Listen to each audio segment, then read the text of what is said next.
The moon was quiet. Cold winds moved across the empty rocks. The stars above were clear and endless. John, a human engineer, lived alone on this dead moon. He had no family, no friends, only silence. His small base had machines, tools, and a few old memories. He liked it that way. Every day, John worked on broken machines. Drones, generators, water filters, simple jobs. He spoke to no one. The earth was far behind him. He had left it for peace, but on this night, peace broke. A loud boom shook the ground. Alarms in John's base started to flash red. He looked up at the screen. Unknown object landed to 1.2 kilometers east. John grabbed his coat, flashlight, and scanner. He stepped out into the cold, dark dot as he walked toward the crash site. The sky above lit up for a moment, a trail of smoke and fire. Something had fallen fast. He moved carefully across the rocks. After 10 minutes, he reached the site. There, in a small crater, lay a strange spaceship. It was broken, steaming, glowing blue. The surface was smooth and not made of metal. It looked like it was half alive. Then he saw movement. From the broken door of the ship, a tall figure stepped out. Thin, silver skin, glowing eyes, not human. In its arms was a child. Small, quiet, not moving. The figure walked straight to John and dropped to its knees. It spoke, but not with a mouth. The voice entered his mind, smooth, female, but filled with panic. Human, fix my child, and I will give you any pleasure you want. John froze. He had never seen an alien before. And now one was begging him. He looked at the child. Its skin was soft and white, but flickering like light. The body looked weak, sick, almost dying. John stepped back. I don't know your kind. I'm not a doctor. The alien's eyes glowed brighter. You fix machines. My child is half machine. You can help. John stared at the child. A soft hum came from its chest. Something was inside. Mechanical. He shook his head. What are you? Why are you here? The alien didn't answer that. Instead, she looked at his hand. John had an old burn on his wrist, a pain he had lived with for years. Suddenly, he felt warmth. The pain was gone. He looked down. The burn mark had vanished. He looked back at the alien. What did you do? A small pleasure. More can be given. Help me. John's heart was racing. This was real. Too real, but something felt wrong. The ship was quiet, too quiet. He looked around. Shadows danced across the rocks. His scanner blinked. Another life form detected. John looked around, confused. Wait, someone else is here? The alien mother didn't move. Her hands held her child tightly. They follow us? They want the child dead. No time. Help me now. The child made a soft sound. A cry, like a whisper. Its body glowed, part skin, part metal. Wires moved under the skin. Its eyes opened for a second, shining bright blue, then closed again. John took a deep breath. He felt fear, but also something else, a pull, a reason to care. Okay, he said, I'll try. He led the alien mother and her child back to his base. The system scanned them, but nothing stopped them. John placed the child on the Phylon repair table. Machine scanned its body. The data was strange. Unknown symbols appeared. No clear pattern. He called his AI assistant. Help me understand this biology. The AI answered slowly. Not fully organic, not fully machine. Possibly created or born from advanced tech. John looked at the mother. What is your child? She answered softly, hope, future, but broken. Suddenly, the base lights flickered again. Warning. Power disturbance. External signal detected. John checked the screen. A signal was trying to enter the base. Not human. Not friendly. He looked at the alien. You said they followed you? She nodded. Killers. They know the child is alive. John stared at the child. Why? Why is this child so important? The alien mother looked at him with eyes full of pain. Because it can change everything. The lights blinked again. Outside, something moved in the dark. Watching. Waiting. John turned to the child. This was no normal mission. This was something bigger. He had made a choice. Now, he had to live with it. The deal: the child was not breathing. Machines beeped. Lights flashed. John's hands were shaking as he checked the alien child's strange body. Skin soft like jelly. Wires under the surface. Blue lights blinking beneath the ribs. It was alive, but only barely. The alien mother stood behind him, silent. Her eyes did not blink. Her skin glowed dimly like a dying star. John whispered to himself, "Come on, stay with me, kid." He had no manual, no map, no idea what was normal for this kind of life. The child's pulse was electric. Its body ran on something between energy and biology. He connected a power cell, a small hum. Then, a spark. The child's eyes opened for 2 seconds, glowing, silent, then closed again. It was working. Maybe. He turned to the alien mother. What is this child made of? She answered in his mind again, her voice calm, like water under ice. Life, code, fire, everything we lost, we put in them. John stared. You mean this child holds your whole species? She nodded once. A seed, a start, a memory. We ran from war. Now we hide. But this child is a key. John sat down. He was tired, confused, scared, but something inside him felt awake, like a fire slowly starting. To burn. Why me? He asked. Why bring this to me? I'm just a man in the dirt. The alien moved closer. Her eyes locked with his. Because you are broken, and broken people see deeper. John looked away. She had touched a nerve. She stepped forward again. Her voice became softer. You do not ask for much, but you want something. I can feel it. John didn't answer. Alien mother raised her hand again. Glowing fingers touched his forehead. Suddenly, John saw something. A vision. A field on Earth. A woman laughing. His wife. Before the fire. Before the pain. John fell back. His chest was tight. What? What did you show me? A memory. Yours, made fresh.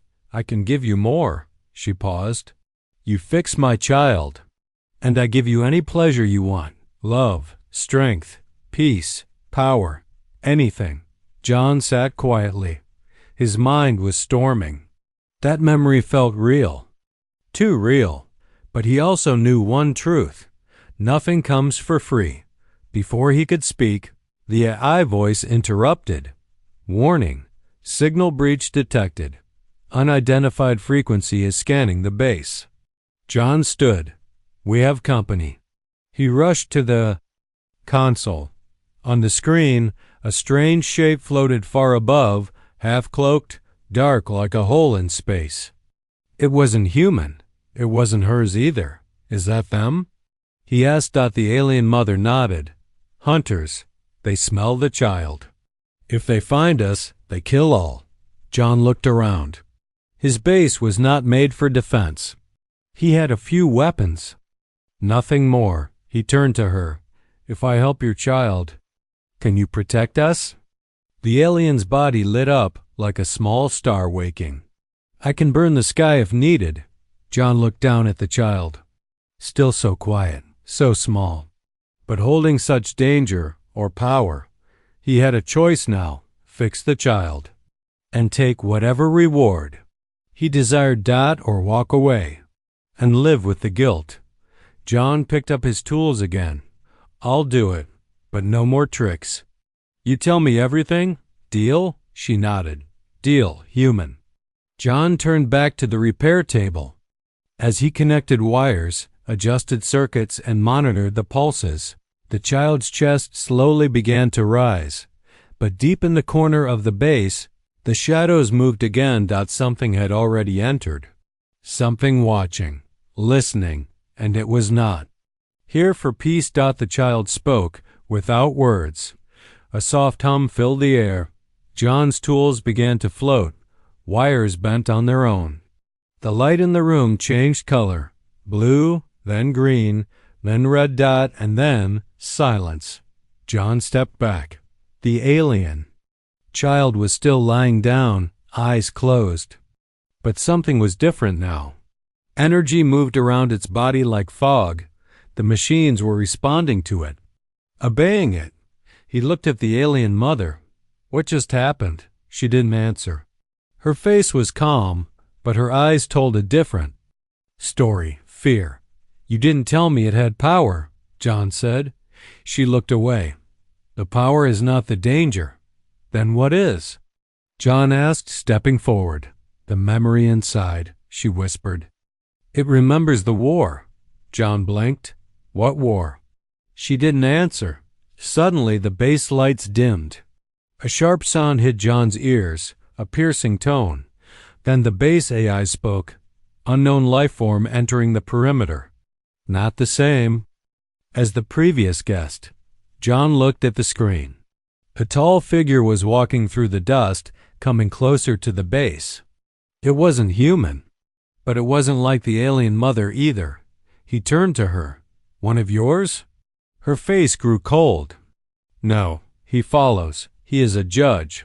A what? He decides what lives and what must be erased. The figure came to the door. The locks clicked open on their own. John reached for his only weapon, a small pulse gun. The door opened. Smoke entered first. Then the figure stepped in tall, covered in black metal armor, eyes like burning stars. He didn't speak. He just looked at the child. Then his voice came, deep, not in John's mind, but aloud. Human, step away. That creature is not a child. It is a weapon. John didn't move. You know what it is? The judge nodded. It was created in the final days, a mix of memory, machine, and life. Built to end the enemy. Built to erase planets. Built by her. People, and then lost. John looked at the alien mother. She said nothing. The judge continued. She stole it. Ran from her own people. Thought it could be reborn, but it cannot. It is broken code. It will awaken, and everything near it will fall. John shook his head. I don't believe that. I saw it respond to me. It was alive. It wasn't violent. Not yet. The judge said, You said it remembers war?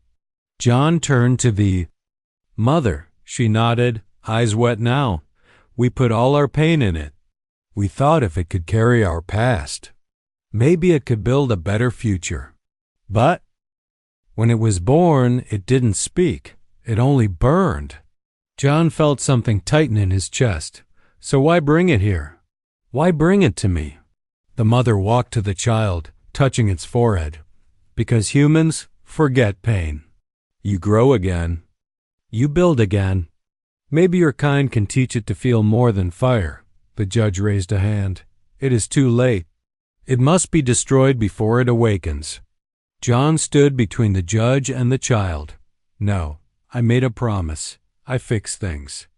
That's who I am. The judge's voice turned cold. Then you will fall with it. In a flash, the alien mother raised her hands and light exploded from her palms. A wall of force slammed into the judge, pushing him back. The lights flickered. The room shook. Run. She shouted. John grabbed the child, now glowing brighter. The hum returned, louder now, like a storm coming from inside the child's small body. The judge was recovering fast. His armor cracked, but he was not stopped. John ran to the escape tunnel, carrying the child. The alien mother followed, covering their exit with waves of light and sound. As the tunnel doors closed behind them, John heard the judge's voice one last time. You protect a mistake, and mistakes always destroy the ones who love them. Then silence. They escaped through the tunnel into the lower levels of the moon base, dark, dusty, unused. The child opened its eyes. It looked at John. And finally it spoke, voice quiet, but clear. Are you my maker? John froze. He didn't know what this child truly was. But now he knew one thing. Everyone wanted it dead, and he was the only one willing to keep it alive. Betrayal. The child was laughing, softly, like a normal child. John stared in silence. Just minutes ago, it had nearly torn the walls apart with energy. Now it sat on the floor of the backup shelter, touching the lights on the wall. Curious like a toddler. It had no idea what it was, or maybe it did and was hiding it. The alien mother sat in the corner, weak. Her glow had faded. That last battle with the judge had cost her something. Time, maybe. Life, perhaps. John watched them both. Something didn't feel right. He opened a panel on the wall and checked the system logs, and there it was, a signal. Sent out, encrypted, location tagged, and it was sent from inside his base. 2 hours ago. John's heart sank. He hadn't sent it. He was with the child the entire time. His AI didn't have permissions to broadcast coordinates.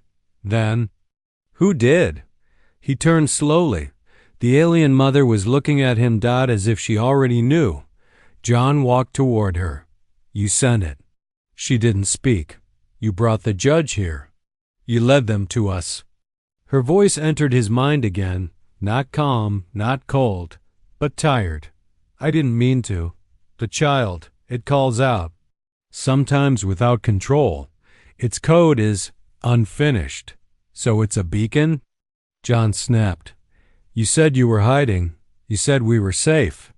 I believed it, she said. But it learns fast, too fast, and sometimes it dreams. When it dreams, others hear it. John stepped away. His hands were shaking. He felt like the ground was gone beneath him.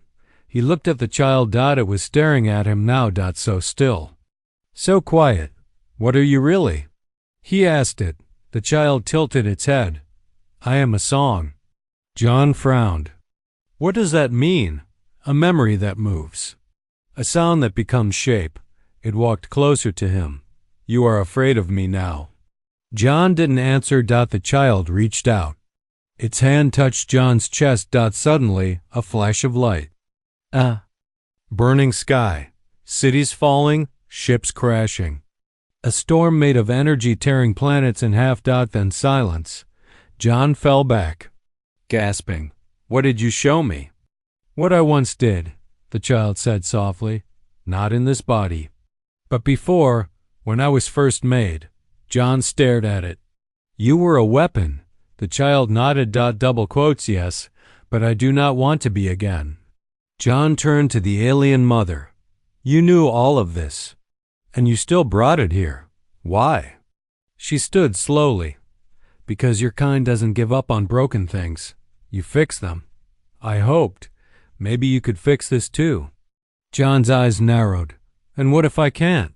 Then everything ends? Silence filled the room. The child walked back to the corner and sat down. It looked sad, like it understood what it used to be. And hated it. Suddenly, the AI voice spoke. Incoming vessel detected. Fast approach. 10 minutes until contact. John's blood ran cold. Another ship. He checked the signal trace.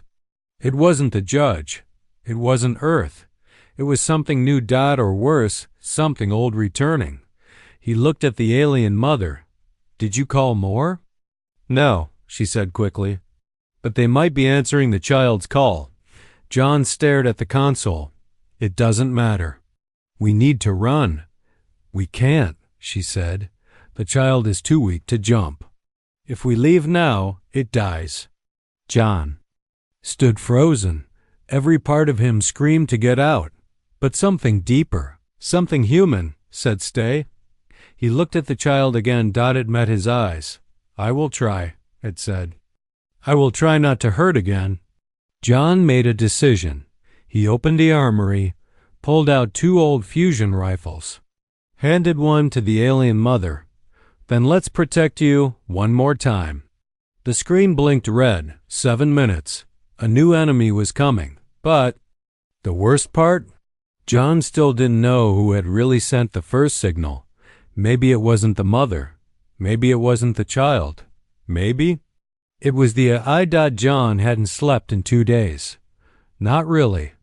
Even when he closed his eyes, he saw the child. Its glowing veins, its soft, curious voice. The way it called him maker. He wasn't its maker. He wasn't even sure he was still himself, because now the dreams had started. Every time he closed his eyes, he saw a city burning, a tower of light falling, ships cracking in half, screams of languages he didn't understand. But, worst of all, he sometimes saw himself. Standing at the center. Smiling. He stood in the main chamber of the moon base, watching the child play with a broken drone. It wasn't really playing. It was learning, fast. The drone floated midair, spinning, then reassembling itself backwards, piece by piece. The alien mother stood behind him, silent, watching like always. John whispered, almost to himself, "It learns too fast." The mother didn't answer. He turned to her. "Is it reading my thoughts?" Still no reply, because last night I dreamed about that drone. And now it's fixing it exactly how I saw it. Now she spoke, soft and cold. "It dreams your dreams. It cannot tell the difference between memory and imagination." John felt a chill run down his spine. "You said it was a child." "It is, but it was never taught what child means." He walked back to his room, needing air. Even though the air here was artificial. As he sat down at his desk, the base lights flickered. Again. He checked the terminal. System warning. External beacon signal active. 0 hours 4 minutes and 36 seconds, 12 since transmission. His fingers froze. An outgoing signal? He hadn't sent anything. He hadn't authorized it, yet. Something had sent a beacon 4 hours ago. With his ID code. His mind raced. He checked the security feed, nothing unusual. Checked the AI logs, clean. Too clean. His eyes narrowed. Base AI. Show command logs from last 6 hours. Restricted. By who? Restricted by John Mercer. He stood up slowly. He had not locked those logs. And if the AI said he did, someone had used his identity. He opened the drawer under his desk and pulled out the old memory chip he used to store offline. Logs. Plugged it in. Searched the deep logs manually. And then he found it. 4 hours ago, someone had accessed the communication system using biometric override. But not his fingerprint. It was a copy. His entire hand scan had been forged. He ran back to the main room. The child looked up as he entered. "You're afraid." John didn't answer. He turned to the alien mother. "One of you sent a signal." "You called someone. Who?" She looked surprised. "No, I swore. I protect him." "Then how did my hand get copied?" John asked, voice rising. The child stood up now, calm, still. "I didn't mean to. I just needed to see something." "You access the system?" John said. The child nodded. "I followed your memory. I wanted to see where the people you dream of are." John's chest tightened. "You sent a signal to Earth?" The child nodded. John turned away, his thoughts spinning. If Earth received that signal, they'd come, and they'd see this creature not as a child, but a threat. Suddenly, the emergency lights went red. Incoming ship detected. Earth Alliance, 2 vessels. ETA, 6 hours. John dropped into the nearest chair. He felt hollow. This wasn't a war between alien races anymore. Now his own people were coming to rescue him or to take the child. He didn't know. But one thing became clear, the betrayal hadn't come from the alien mother, it hadn't come from an outside enemy, it had come from the very thing he was trying to save.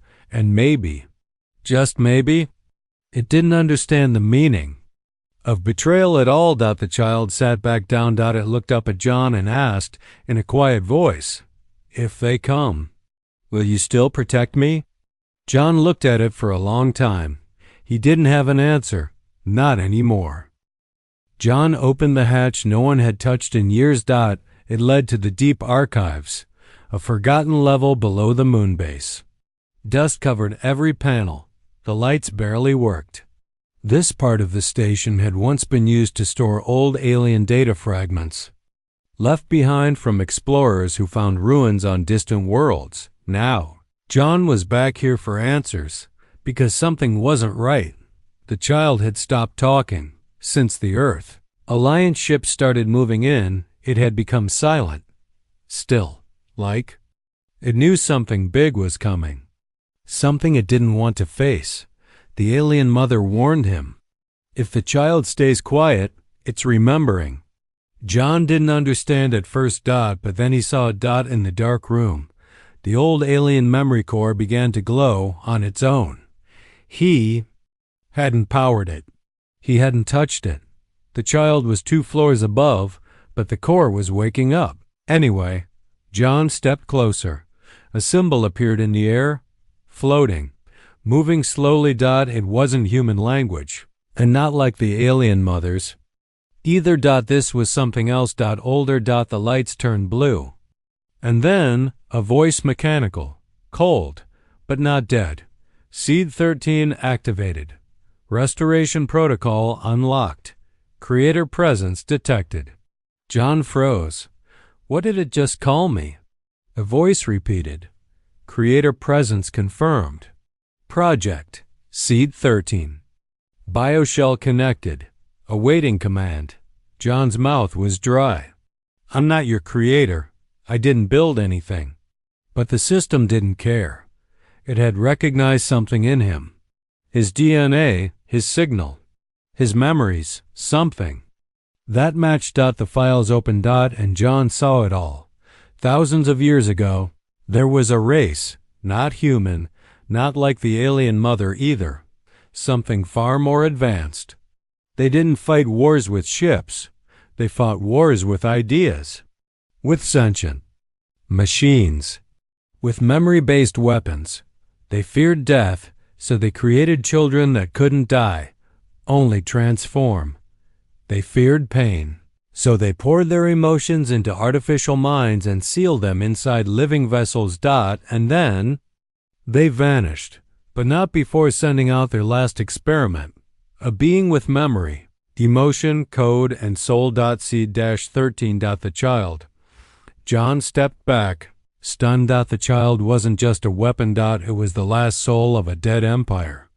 A time capsule with a heartbeat. And somehow it had chosen to land here in front of him. But why? He searched deeper in the system. Then a new file opened. It showed a face. His face. Younger. Different. But still.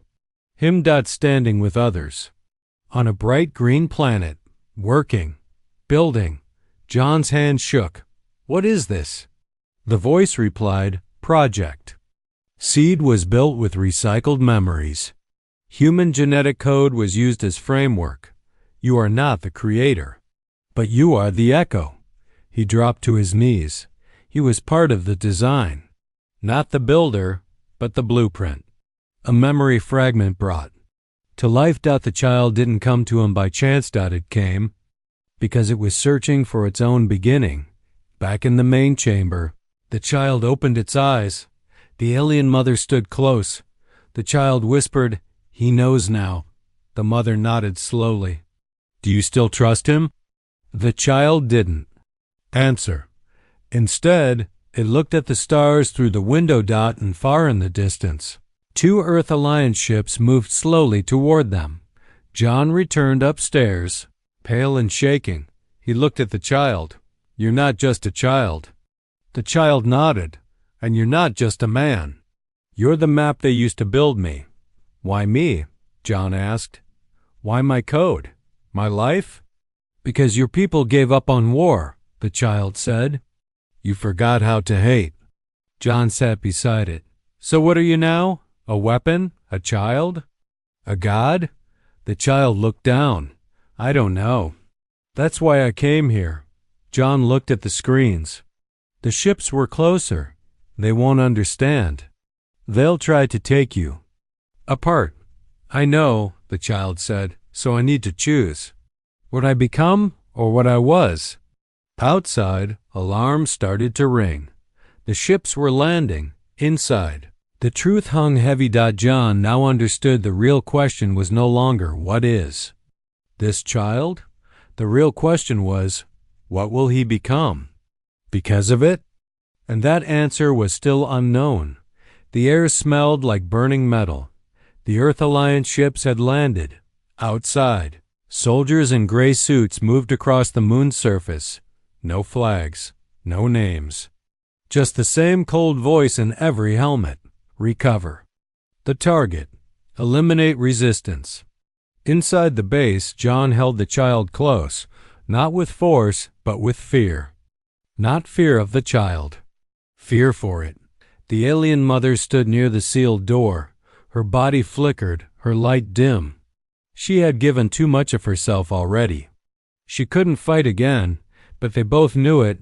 The humans weren't here to rescue. "We're here to retrieve a threat." A voice came through the speaker. "John Mercer. This is command.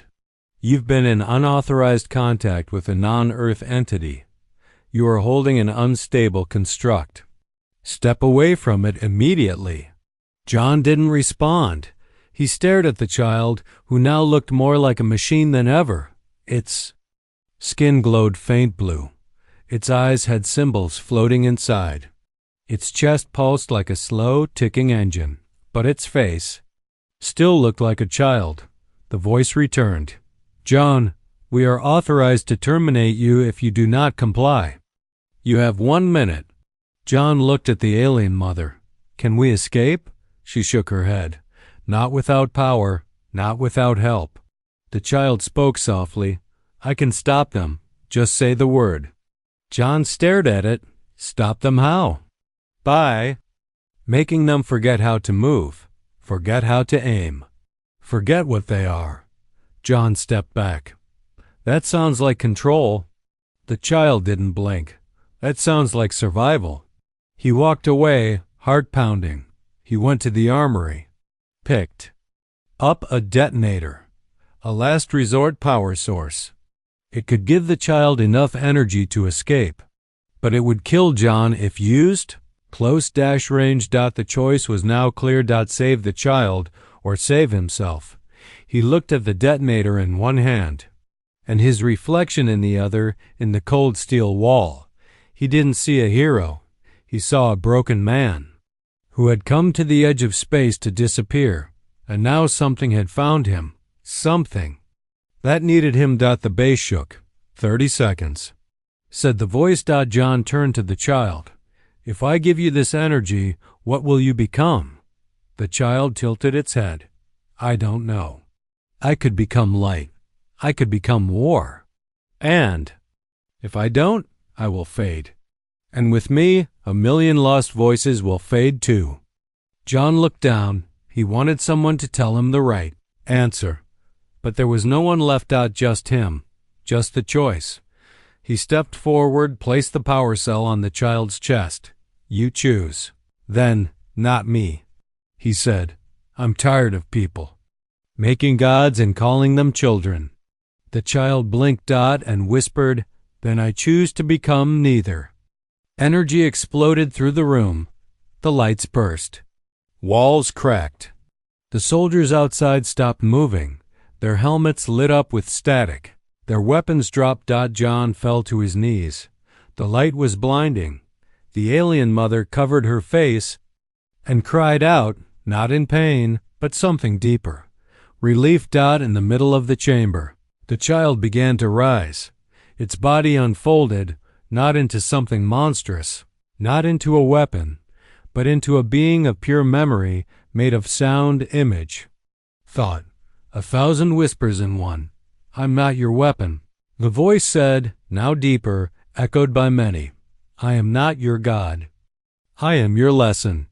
The soldiers outside began to weep, not scream, not fight. Weep. Because now they remembered. Not war. But the cost of it. They dropped their weapons and fell to the ground. One by one. John crawled forward, coughing, weak.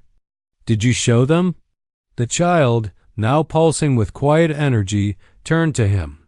What I saw in you, a man who broke, but did not become cruel. John smiled faintly. So, you're not going to burn the world? The child shook its head. No, I'm going to rebuild one. And with a soft light, the child vanished. Gone. Not dead. Just free. John collapsed. The alien mother caught him. You gave it the right choice, she said. He smiled weakly. No. I just got out of the way.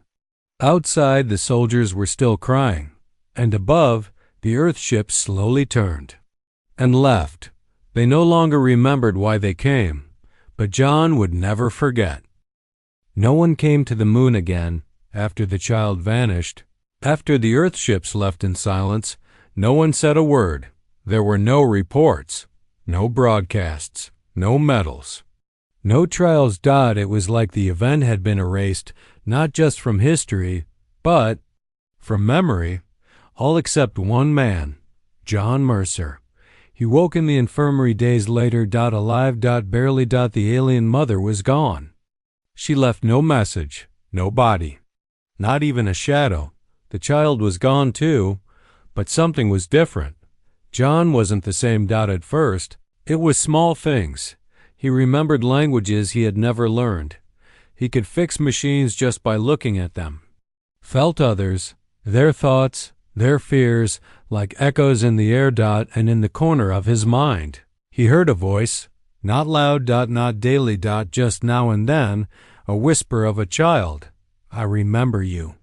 He stayed on the moon base. Not because he had to, but because something told him to wait. He repaired the systems. He buried the broken drones. He cleaned the room where the child had changed. He made it a garden. Not real. There was no soil here. No rain, but light grew there. And peace. He called it the room of echoes. Because sometimes, when he sat alone, he could hear laughter. Months passed.